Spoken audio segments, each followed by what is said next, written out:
Halo guys, selamat datang kembali di channel Cerita Singkat. Apa kabar kalian semua? Semoga sehat ya. Kali ini kita akan mengupas cerita mengenai perjuangan emak-emak angguh yang ketemu pasangan psikopat menculik anak. Mampukah dia menyelamatkan si anak, atau malah dia yang jadi korbannya? Nonton sampai habis ya, biar nggak jadi penasaran. Tapi sebelum kita mulai, silahkan subscribe dulu channel Cerita Singkat ini guys. Kalau udah, ayo kita langsung gas. Kisah kita kali ini dibuka dengan kesedihan seorang mama galau bernama Bart yang baru beberapa hari ditinggal selamanya sama sang suami. Si emak Bart ini berencana buat menabur abu suaminya di sebuah danau di luar kota, tempat yang penuh kenangan buat mereka. Setelah semua persiapan beres, petualangan si emak menembus hawa dingin yang menusuk tulang pun akhirnya dimulai.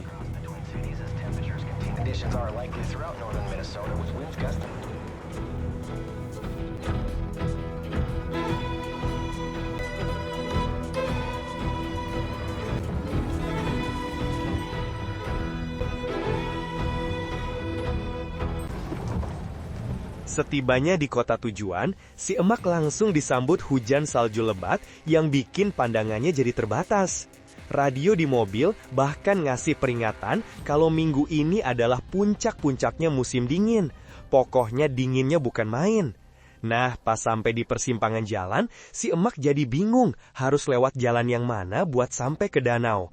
Maklum, udah puluhan tahun dia nggak pernah kesini lagi. Terakhir kali ya pas masih pacaran sama almarhum suaminya. Karena bingung, si emak akhirnya mutusin buat cari orang buat nanya arah. Nggak lama kemudian, dari kejauhan dia dengar suara orang lagi nebang kayu. Dia pun ngikutin suara itu sampai ke sebuah kabin kecil. Di sana ada seorang pria misterius yang lagi asik ngebelah kayu.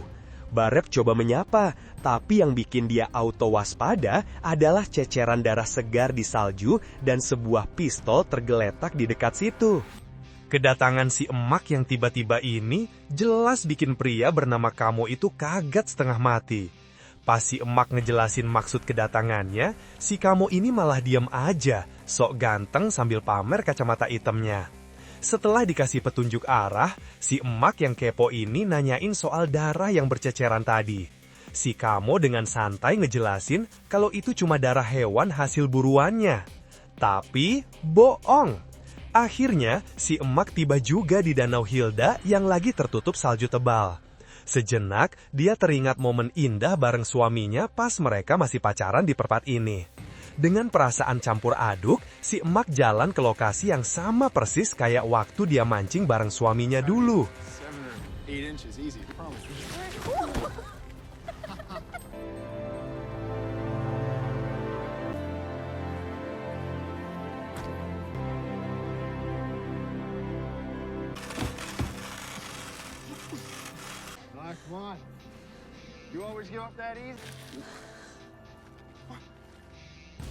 Disinilah dia mulai melubangi es di permukaan danau sebelum menaburkan abu sang suami.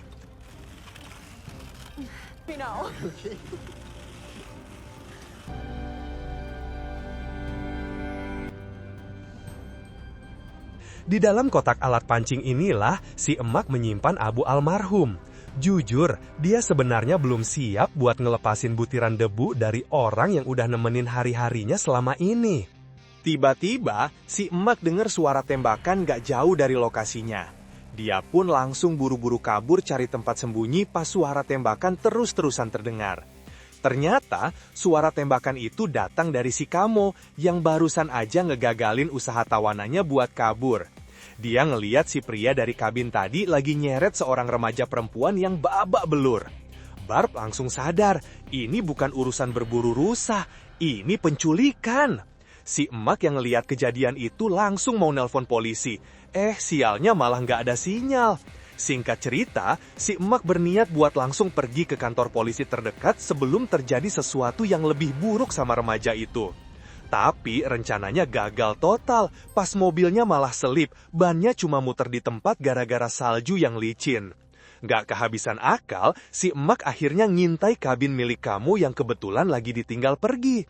Mumpung ada kesempatan, si emak bakal nekat buat nyelamatin si remaja malang itu. Dari luar, si emak bisa dengar teriakan si remaja bernama Lea yang lagi disekap di ruang bawah tanah.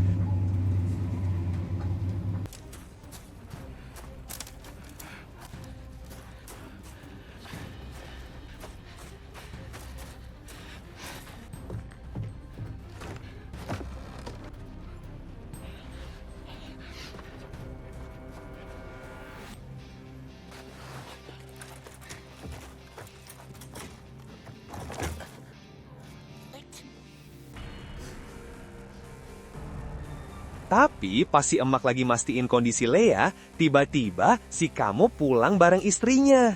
Di dalam, si istri yang bernama Jess lagi mastiin suaminya baik-baik aja.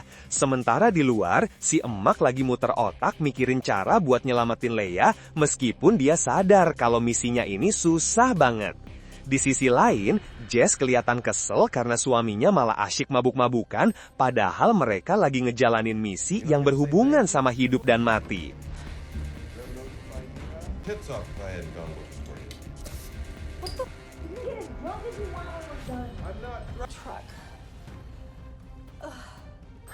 Di saat yang sama, si emak berhasil ngasih isyarat ke Lea buat tetap tenang, sementara dia cari cara buat ngeluarin Lea dari sana.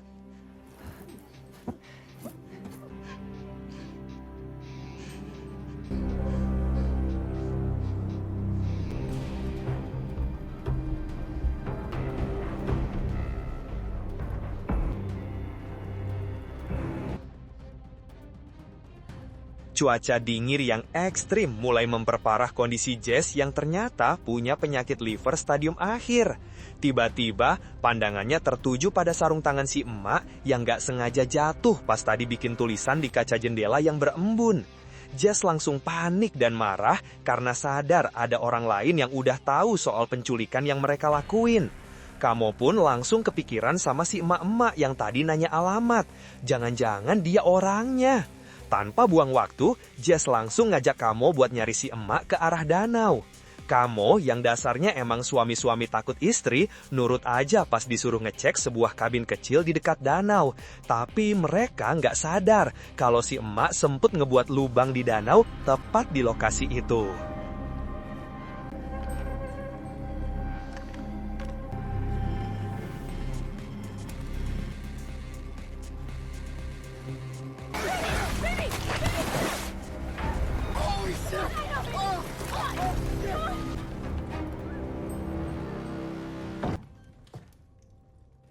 Mumpung para penculik lagi sibuk, si emak langsung gercep balik ke kabin buat nyelamatin Lea. Dia pun mulai mencari pintu menuju ruang bawah tanah. Ngebobot pintu kayu sih masih gampang buat si emak. Yang susah itu nyari kunci borgol yang ngikat kedua tangan Lea. Sambil nyari kunci, si emak sengaja ngebuka semua jendela biar kabin jadi dingin banget. Tujuannya, biar si Kamu yang tadi kecebur ke danau nggak bisa ngangetin badan. Nggak lama, dia nemuin botol obat pereda sakit milik Jess.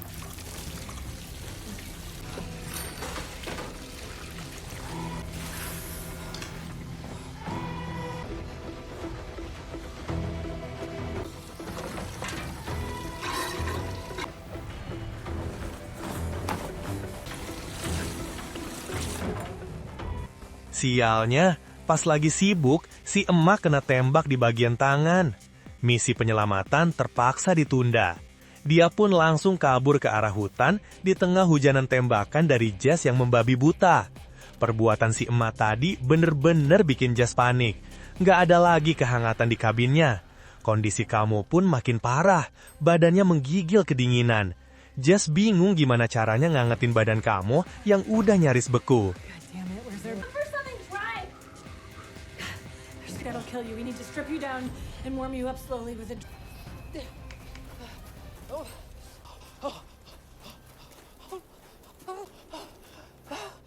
Sementara itu, si emak berusaha ngobatin luka tembak di tangannya di dalam mobil, yang ternyata akinya udah dirusak sama Jess. Dengan susah payah, si emak berusaha ngejahit lukanya sendiri. Karena pendarahannya nggak berhenti, dia nekat pakai es buat ngebekuin lukanya. Tiba-tiba, si emak kaget setengah mati karena cincin kawin di jarinya tinggal satu. Cincin milik suaminya hilang. Tanpa pikir panjang, dia nekat balik lagi ke tengah danau buat nyari cincin berharga itu. Bukannya ketemu cincin, si emak malah nemuin pistol milik kamu yang jatuh. Lumayan, meskipun pelurunya tinggal satu.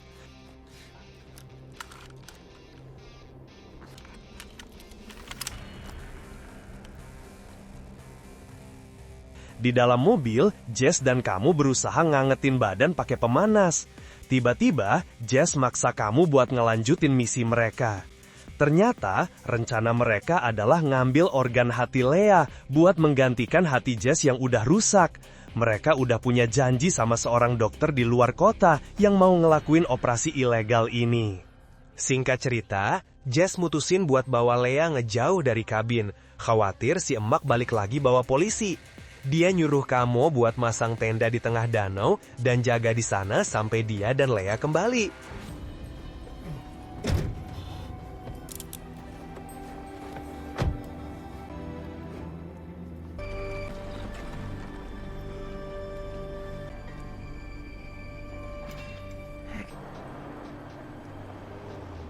Dari kejauhan, si emak bisa ngelihat kamu lagi sibuk masang tenda yang kayaknya bakal jadi tenda operasi. Dia pun kepikiran, jangan-jangan Lea lagi sendirian di dalam kabin. Jelas aja si emak nggak nemuin Lea di kabin karena udah dibawa pergi. Dia pun manfaatin kesempatan ini buat ngobatin lukanya dengan lebih benar di dalam kabin yang kosong.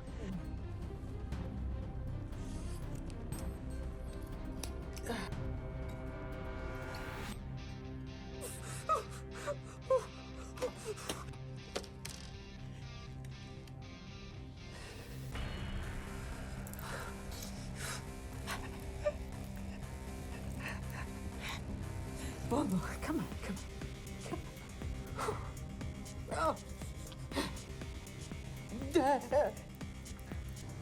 Setelah ngobatin tangannya, si emak nemuin kotak peluru milik kamu. Tapi sayang seribu sayang, itu ternyata cuma bungkusnya doang, isinya kosong melompong.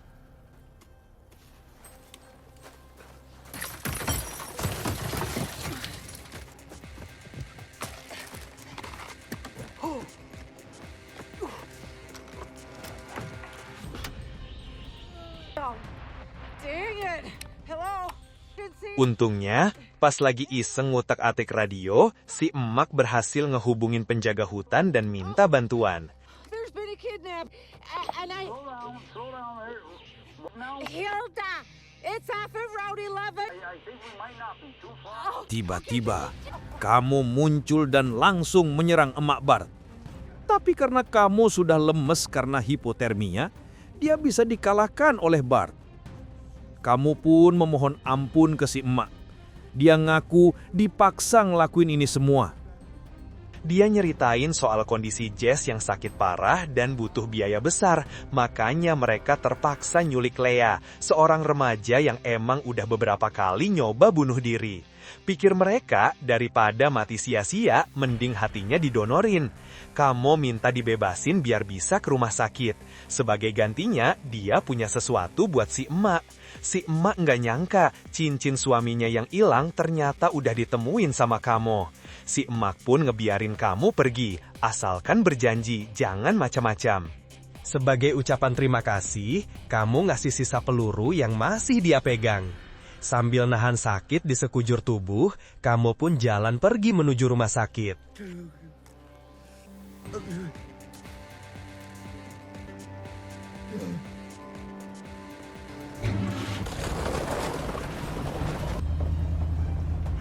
Tapi nasib berkata lain, kamu malah ketemu sama istrinya di tengah jalan.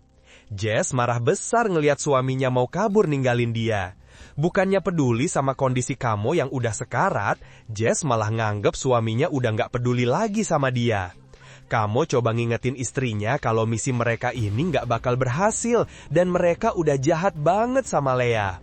Kesel dengar ceramah suaminya, amarah Jess makin meledak-ledak dan nganggap Kamo sebagai pria nggak berguna.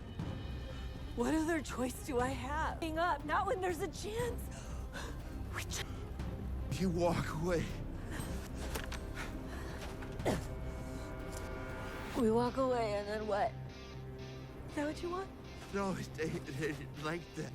Setelah ngisi peluru, si emak bingung gimana caranya ngasih tahu lokasinya ke para penjaga hutan. Akhirnya, dia pakai cara ekstrim, ngebakar mobilnya buat bikin kepulan asap raksasa sebagai penunjuk arah.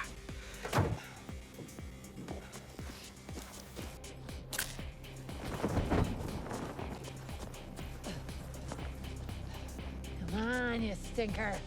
Apinya sempat padam. Si emak udah mau ngecek. Tapi, tiba-tiba mobilnya meledak dan terbakar hebat. Rencana si emak terbukti berhasil. Selang beberapa saat, dia ngelihat para penjaga hutan datang. Si emak minta para petugas buat gak takut. Pose anehnya ini bukan mau ngambil senjata, tapi nahan sakit dari luka tembak. Setelah ngejelasin kalau dia yang manggil bantuan, para penjaga ini langsung dibawa ke lokasi mobil Jess. And now, back over to the cabin right now before... You armed? Huh? Whoa. Or to neither. She got me in the arm here. Oh, jeez.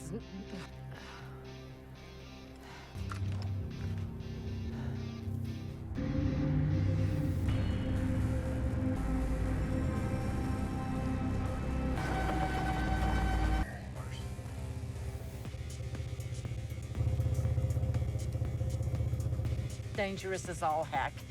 Maybe. It's okay, we're just... Hanya di sana, mereka ngeliat ada seseorang di dalam mobil Jess.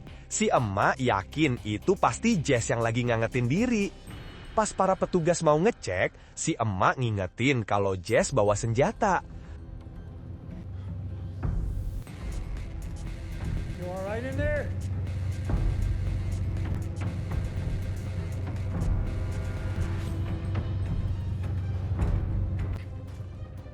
Ternyata semua ini adalah jebakan.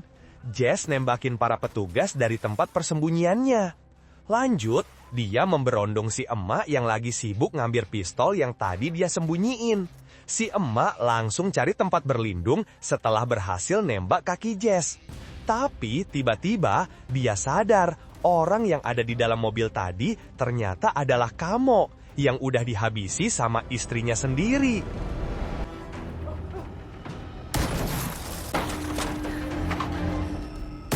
In there. Oh. Oh. I'll be darned. Is that your blood? What's gonna happen to us? People before. The woman? When I tried to Si emak akhirnya tertangkap. Dia malu dan kecewa. Niatnya mau nolong, malah bikin dia senasib sama Lea. Di ruang bawah tanah, Lea neritain awal mula penculikannya, dari mulai ketemu Jess di rumah sakit sampai akhirnya diculik. Dengar cerita Lea, jiwa kesatria si emak kembali bergejolak. Di saat paling putus asa inilah, Barb justru menceritakan kisah tentang kakek buyutnya yang selamat dari badai salju legendaris tahun 1888. Dia nggak berhenti, dia terus jalan, sesimpel itu kata Barb. Kisah itu ngebangkitin lagi semangat Lea. Dia berusaha ngelepasin diri dari borgolnya pakai obeng yang kebetulan ada di dekatnya.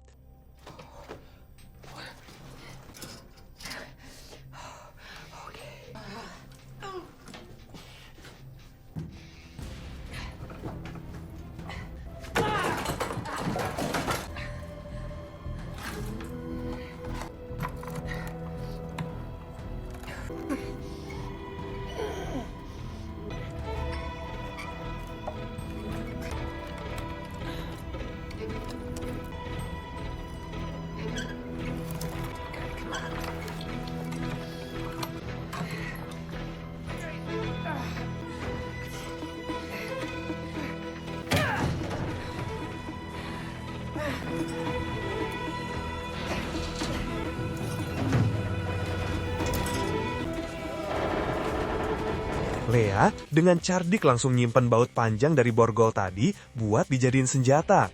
Sementara si emak ngelanjutin perjuangannya buat bebas.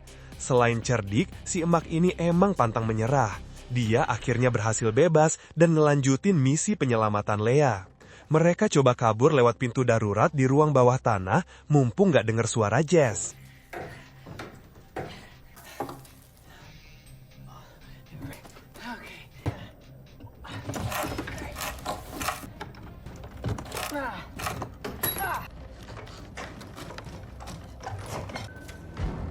Really are one clever. Tapi lagi-lagi sial, pelarian mereka ketahuan. Dengan santainya, Jess kembali ngurung kedua tawanannya.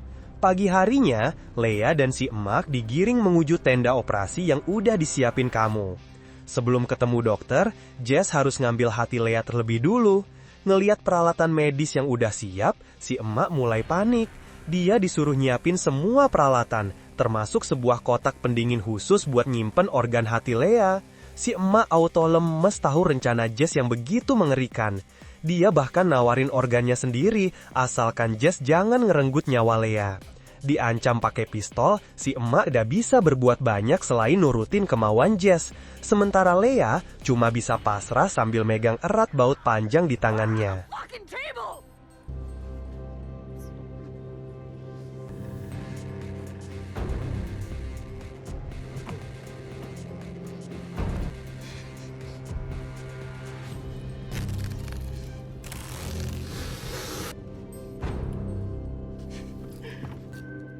Setelah semuanya siap, tibalah waktunya Jess buat ngambil organ liver Lea.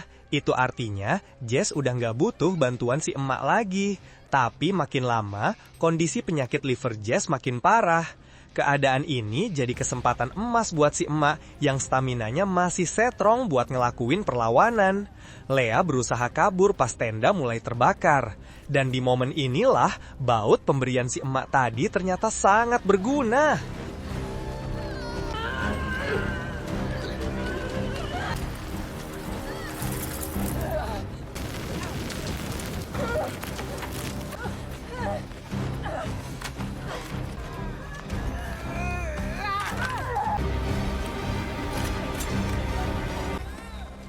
Jess heran, ini emak-emak kok masih kuat banget padahal udah ditembak.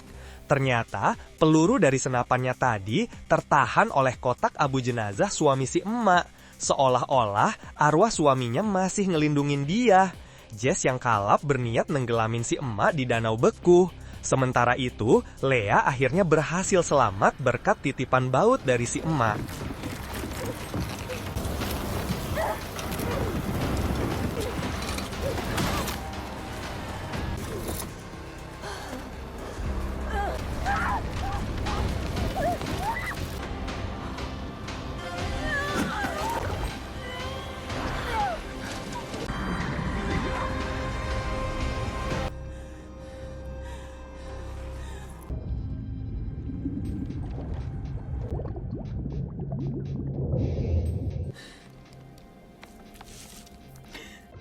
Siapa sangka rencana si emak buat ngelarung abu suaminya ke danau malah jadi akhir dari kisah hidupnya juga. Tapi pengorbanannya nggak sia-sia, berhasil nyelamatin nyawa Lea dari kelakuan gila Jess. Oke, sampai di sini dulu cerita kita kali ini. Semoga suka dengan alur cerita film ini. Silahkan tulis komentar kamu dan jangan lupa like dan subscribe juga. Terima kasih sudah menonton sampai akhir dan sampai jumpa di cerita singkat berikutnya. Skull Carl.